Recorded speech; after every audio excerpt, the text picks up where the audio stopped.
back to my channel. Today we're looking at the development of VSEPR theory, which stands for valence shell, so the outermost electrons, electron pair, because we're talking about pairs of electrons, the up electron and the down electron, repulsion theory, so how these electrons repel each other. So valence electron pairs naturally arranged so that they will be as far apart from each other as possible. This minimizes their electrostatic repulsion. And this is the basis for VSEPR theory. And I like to imagine this as kind of like we were tying a bunch of balloons together. So what shapes or different examples of shapes could we have if we tied 2 balloons together versus 3 balloons versus 4 balloons, and so on. So just keep in mind, when there are more electrons available to bond, that's when molecules can take on a variety of different shapes. But for our purposes, for Year 11 chemistry, really we're only going to be looking at these sort of very simple types of bonds. And the reason that these form these arrangements is because this is the lowest energy arrangement of balloons. So I'll give you an example of each for what I'm talking about. So let's have an example, or give you an example of a tetrahedral structure first. And why does it actually form these bonds, form this shape?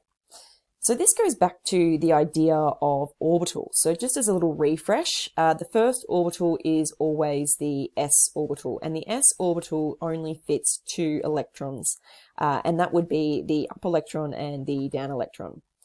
The next level up is the p orbitals, and the p orbitals can fit 6 electrons, so 3 pairs of 1 up, 1 down electrons. So there's 3 of these.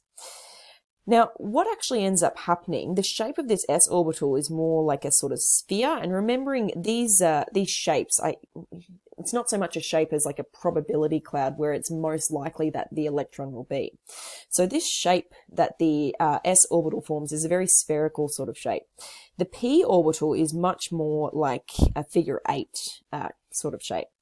So what ends up happening is the p orbital gives a little bit of his energy to this s orbital, so they all end up hybridizing and they end up being on the same energy level. So there's 4 pairs of these sp3 electrons. Okay, so that's where the name comes from. How does this affect the shape? Well, we've got this small spherical little shape here for the s orbital and this figure 8 shape for the p orbital. So when they hybridize, they kind of create, again, this figure 8 shape, but the bottom or the smaller part of the figure 8 shape will tend towards the center of the molecule. So we'll see all these large sort of bunny ears, I guess, extend into and out of our compound. So let's imagine for a second that these couple of orbitals here, imagine they are in plane with the board. This orbital here would be coming out of the board, and then this orbital here would be going back into the board. So this is where that tetrahedral shape comes from. So I've got a couple of different examples for this. So the first example that I've got is a really simple example, and that would be methane. So methane is a perfect example of one of these sort of tetrahedral molecules. So we've got our 2 hydrogens that are in plane, and then we'll have 1 hydrogen coming out of the board. So we'll use a solid black triangle to represent that hydrogen coming out of the board. And then we have 1 hydrogen going back into the board. So we'll use these hashed lines to represent the hydrogen going back into the board. So that's one example of one of these tetrahedral shapes formed. I'll give you another example now, and this is not one that you would necessarily think is a tetrahedral shape, but it is for the same reasons as we've sort of spoken about, because of this hybridization that's going on. And that example is ammonia. So let's write this and draw the shape. So here we see ammonia. We still have 1 hydrogen that's in plane, we have 1 coming out, and we have 1 going back into the board. So where does this tetrahedral shape come from then? Well, it comes from this unbonded pair of electrons. So these electrons are still hybridized. These are still sp3 hybridized electrons, and so they will still form that tetrahedral shape. Another really great example of something like this is something like water or H2O. And again, the reason for that, we have, if I draw my oxygen in the middle, I've got 2 bunny ears of electrons, so 2 unbonded pairs of electrons, and these electron clouds are pushing down on these hydrogens. So we have one hydrogen, if you can imagine that the two electron clouds are in plane with the board, we'll have one hydrogen coming out of the board and one going back into the board. So this creates this sort of bent shape. And again, because these electron clouds are pushing down, right, we see that these hydrogens will never actually form a straight linear shape. So that's what a tetrahedral shape is caused by. Let's have a look at some other examples of some different types of shapes. So the next shape that we see here is a trigonal planar. So why do we have trigonal planar shapes? Well, again, it comes down to this hybridization. Okay, so we've got this next hybridization, and this next type of hybridization is called an sp2 hybridization. So we have one of our s orbitals and two of our p orbitals that are hybridizing to form sp2. What happens with the other p orbital? Well, that remains unhybridized, so that's still at that same energy level. So what does this shape then look like in molecules? Well, I've got an example here. So this is ethene, where we've got a double bonded carbon. So these are involved in a bond that is kind of like, if you were to imagine like trying to hold hands, both of your hands with somebody else and then trying to twist around, it makes it really, really hard. And so these double bonded molecules are almost sort of like locked into place, if you will.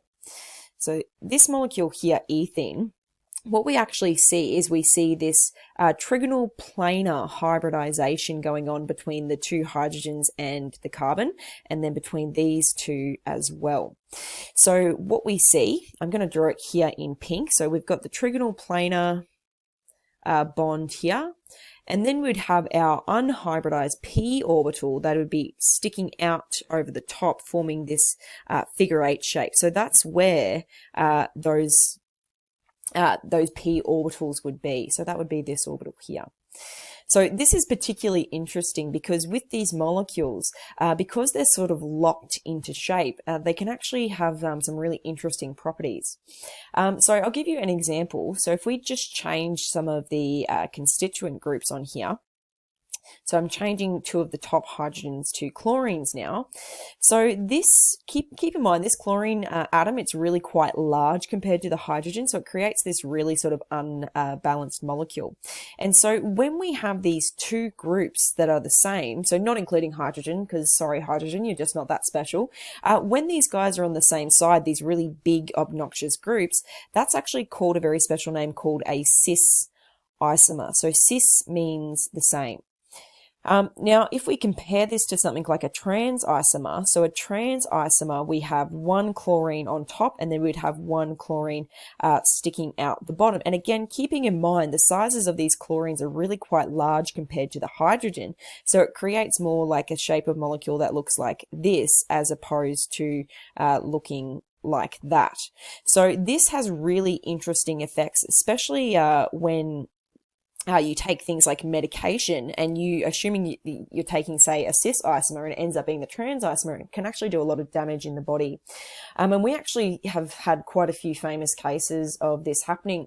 And, you know, particular drugs, which they say is 100% cis isomer when you take it, and then what actually happens is your body turns it into 50-50, the cis isomer and the trans isomer. So it doesn't even matter that the medication is the corrected medication in the first place. There's heaps of really interesting things online about it. Anyway, so moving on, let's have a look at this last type of hybridization, which is the linear hybridization. All right, so the last kind of shape we have is the linear shape, which is a result of an sp hybridization. So only one p orbital hybridizes with the s orbital, and we have two unbonded p orbitals.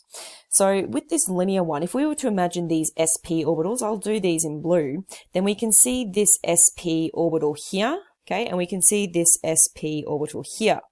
So where are these other two p orbitals?